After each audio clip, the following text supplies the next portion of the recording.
meraba paha sampai mengenai kemaluan dan memaksa agar membuka kancing baju Putri Chandrawati. Hakim dalam sidang putusan Verdi Sambo CS membeberkan cerita pelecehan yang diklaim kubu Putri Chandrawati. Skenario pelecehan Putri Chandrawati yang diceritakan saat sidang tertutup dibongkar oleh hakim dalam hasil putusan banding oleh terdakwa Verdi Sambo yang diumumkan pada hari ini. Bahwa berawal pada hari Jumat 8 Juli 2022 sekitar pukul 17 telah terjadi penembakan terhadap korban hingga mengakibatkan hilangnya nyawa korban di komplek perumahan Polri Duren 3. Akibat penembakan tersebut, terdakwa timbul niat untuk menutupi fakta kejadian sebenarnya dan berusaha untuk mengaburkan tindak pidana yang telah terjadi. Sehingga salah satu upaya yang dilakukannya yaitu menghubungi saksi Hendra Kurniawan sekitar pukul 17.22, di mana saksi Hendra Kurniawan sedang berada di kolam pancing Pantai Indah Kapuk, Jakarta Utara, dan meminta agar segera datang ke rumah terdakwa karena ada sesuatu peristiwa yang perlu dibicarakan. Berselang pukul 19.15, saksi Hendra Kurniawan tiba di rumah terdakwa dan bertemu langsung dengan terdakwa, di mana saat itu saksi Hendra Kurniawan bertanya kepada terdakwa, "Ada peristiwa apa, Bang?" Dijawab terdakwa, "Ada pelecehan terhadap mbakmu." Kemudian terdakwa melanjutkan ceritanya bahwa mbakmu berteriak-teriak saat kejadian itu.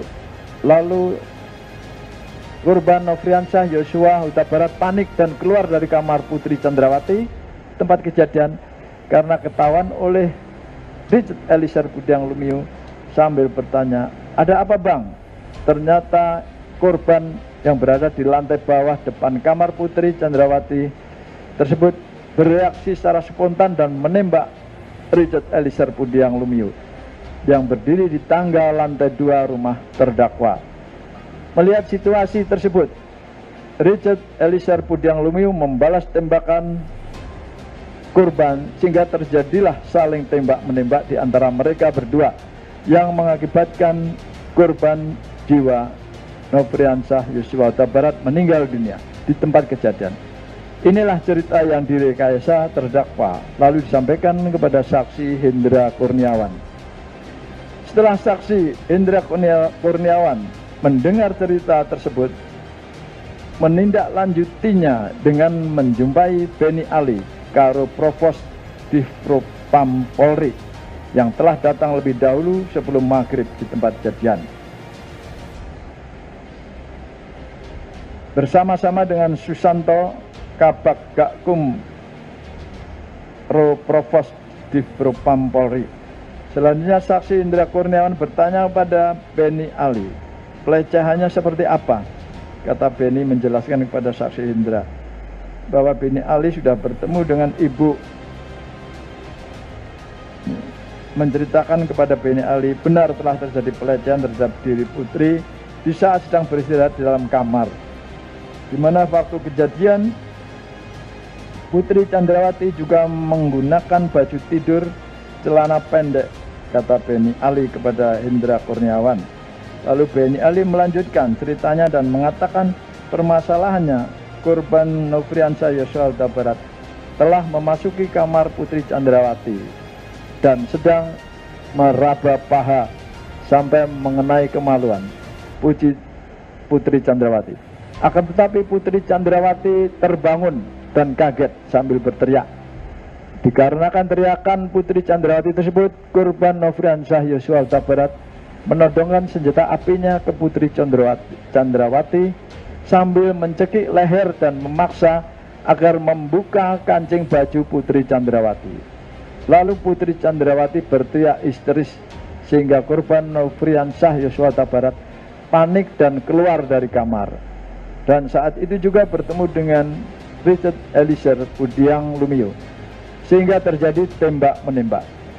Cerita Beni Ali didapatkan dari Putri Chandrawati lalu diceritakan kembali kepada saksi Hendra Kurniawan. Setelah selesai, saksi Hendra Kurniawan mendengar cerita tersebut di tempat kejadian perkara. Kemudian saksi Hendra Kurniawan mendekati sambil melihat mayat korban. Tidak lama kemudian pukul 19.30 datang mobil ambulan untuk mengevakuasi korban ke rumah sakit Kramat Jati. Setelah jenazah korban dievakuasi, saksi Hendra Kurniawan bersama Beni Ali ke kantor Divisi Propam Mabes Polri. Selama dalam perjalanan menuju kantor, saksi Hendra Kurniawan menelpon Harun supaya menghubungi saksi Agus Nurpatria Adi Purnama SIK agar datang ke kantor Divisi Propam Mabes Polri. Tujuannya untuk melakukan klarifikasi kebenaran peristiwa di rumah dinas terdakwa tersebut. Setibanya saksi Hendra di kantor sekitar pukul 20:05. Saat itu saksi Agus Nurpatria Adi Purnama ternyata telah tiba lebih dahulu. Kemudian saksi Hendra melakukan klarifikasi kepada Richard, Ricky Rizal, dan Kuat Ma'ruf yang telah berada di sana. Dan pada intinya mereka menjelaskan dan membenarkan sesuai cerita yang telah diskenariokan oleh terdakwa. Cerita pelecehan seksual yang selama ini diklaim Putri Chandrawati akhirnya dibongkar oleh hakim dalam hasil putusan banding oleh terdakwa Ferdi Sambo yang diumumkan pada hari ini. Sebelumnya Putri Chandrawati melakukan sidang tertutup ketika dirinya akan memberikan kesaksian tentang peristiwa pelecehan yang dilakukan Brigadir J. Hakim pada sidang putusan banding hari ini menerangkan bahwa cerita pelecehan yang diklaim Putri Chandrawati hanyalah cerita rekayasa. Pada persidangan sebelumnya, Putri Chandrawati sempat menceritakan bagaimana cara Brigadir J melecehkan Putri Chandrawati ketika di Magelang. Selepas cerita peristiwa tersebut, Putri Chandrawati menangis di depan hakim. Kapan saudara sadar bahwa Joshua masuk ke dalam ruang kamar saudara? Waktu itu saya tertidur, terus terdengar bunyi kayak pintu dibuka keras, kayak gruk gitu. Terus saya membuka mata saya, Joshua sudah ada di kamar, di sebelah saudara. Di dekat kaki saya. Di dekat kaki saya. Di dekat kaki saudara, oke. Setelah saya jatuh duduk, saya tersadar ketika Susi memegang kaki kanan saya, dia menggoyang-goyangkan kaki saya. Ketika sidang putusan vonis, Majelis Hakim dalam pertimbangan putusan terhadap terdakwa Ferdi Sambo menilai Nofriansyah Yosua Huta Barat atau Brigadir J tidak melakukan pelecehan seksual kepada Putri Chandrawati. Hakim Ketua Iman Wahyu Santosa mengatakan, ada kemungkinan yang terjadi adalah sikap Brigadir J yang dianggap membuat perasaan Putri Chandrawati luka dan sakit hati.